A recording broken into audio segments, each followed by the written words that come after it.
State your name and service number. I will never tell you anything! Pain will make you talk, human. The year was 2147. Humanity had built its first interstellar colony. But that colony was wiped out in just 3 months. The reason? An alien race that called itself the Kryll Empire. They believed themselves to be the most powerful civilization in the universe, and saw humans as nothing more than a weak, primitive species. But what they didn't expect was this. Sometimes the weakest-looking human has survived the deadliest wars imaginable. This is the story of Sergeant Ethan Cole, a soldier sentenced to death by the Kryll Empire. But when they ripped off his shirt, what they saw shook the entire galaxy. Ethan Cole, a retired Earth Defense Force soldier, was working at a mining outpost with his team when Kryll ships appeared in the sky. No warning, no negotiation, just a silent invasion. His entire team was killed. Only Ethan survived, having hidden himself inside a cargo container. But the scanners found him anyway. Kryll soldiers, tall, blue-skinned, with cold, piercing eyes, dragged him aboard their ship. Their commander said only this: "This species is weak. There's no point keeping it alive." Ethan was shackled in chains and thrown into a dark cell. His body carried the marks of old wars, scars that told stories of years of battle, pain, and survival. But no one had seen them yet. 3 days later, Ethan was brought before the Kryll High Council. This council was the highest authority in all of Kryll civilization. 7 ancient elders whose decisions were never overturned. The council chamber was bathed in cold blue light. The elders sat upon towering thrones, while Ethan stood below, bound in chains. The head elder, named Kesselin, looked down at him and spoke. "Your species attacked our colony. You have no right to a defense. Sentence: public execution, so the rest of your kind understands what it means to cross the Kryll Empire."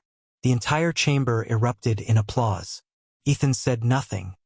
He simply stood tall and looked straight into the elder's eyes, without fear. This was strange for the Kryll. Humans always feared them. This one didn't. Ethan was taken to a glass execution pod. The entire Kryll city had gathered to witness the execution. Holographic screens everywhere broadcasting the moment live. The guards ordered his jacket removed, a ritual meant to expose the condemned, to display their weakness. But the moment the jacket fell away, the entire chamber went silent. Ethan's body was covered in dozens of scars, some from bullet wounds, some from blade cuts, some from burns. And most importantly, on his left shoulder was an ancient symbol, branded into his skin from some long-forgotten battle. The Kryll scientists were stunned. They immediately pulled out their scanners. A young scientist, Dr. Alara, cried out, "This symbol! This matches our ancient prophecy." The Kryll Empire held the oldest legend in its history, a prophecy thousands of years old. It read, "When a warrior arrives bearing 1,000 marks of war upon his body, whose scar matches the ancient Kryll symbol, he shall bring either the fall or the rebirth of the empire." For centuries, the Kryll had dismissed this prophecy as myth. But now, standing before them was a human bearing that exact same symbol. Chaos erupted among the elders. Kesselin, once so confident, now looked deeply troubled. He immediately halted the execution.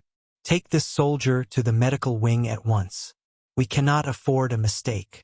For all of Kryll civilization, this was a shocking moment. The very human they had called a weak species, just a day before had turned out to be part of their 1,000-year-old legend. In the medical wing, Kryll scientists scanned every one of Ethan's scars. Each mark told its own story. One scar, from when he took a grenade blast to save his team. Another, from surviving 3 days without water in a war zone. A third, from when he jammed his own hand into a machine to save his commanding officer's life.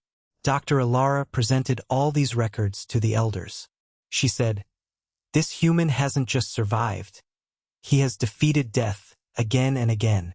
Our prophecy wasn't false. We were simply looking at the wrong species."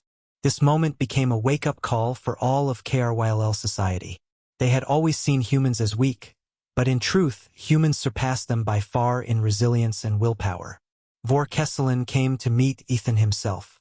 For the first time, he set aside his cold demeanor. "Why did you never give up? Despite your species being so weak, why do your kind never stop?" Ethan answered plainly, "Because we humans weren't made to lose. We fall, but we always rise again. These scars aren't my weakness, they're my history." These words struck deep into the hearts of the entire council. The Kryll Empire, which had taken pride in its power for centuries, was now learning from a chained human. Vorkesselin, with his own hands, removed Ethan's chains. "From this day forward, you are not our enemy. You are our guest." A few weeks later, Ethan returned to Earth, but not alone. With him came a new message from the Kryll Empire, a proposal for a peace treaty. The very race that had once tried to wipe out humanity was now seeking friendship. All because the story written across one soldier's body had forced them to change their entire way of thinking. Ethan Cole was no longer just a soldier. He had become a bridge between two civilizations. And this proves one thing. Sometimes the greatest weapon isn't a sword or a gun. It's the scars we carry with us. If you enjoyed this story, hit the like button, subscribe to the channel, and let us know in the comments. If you were in Ethan Cole's place, what would you have said to the Kryll Elders?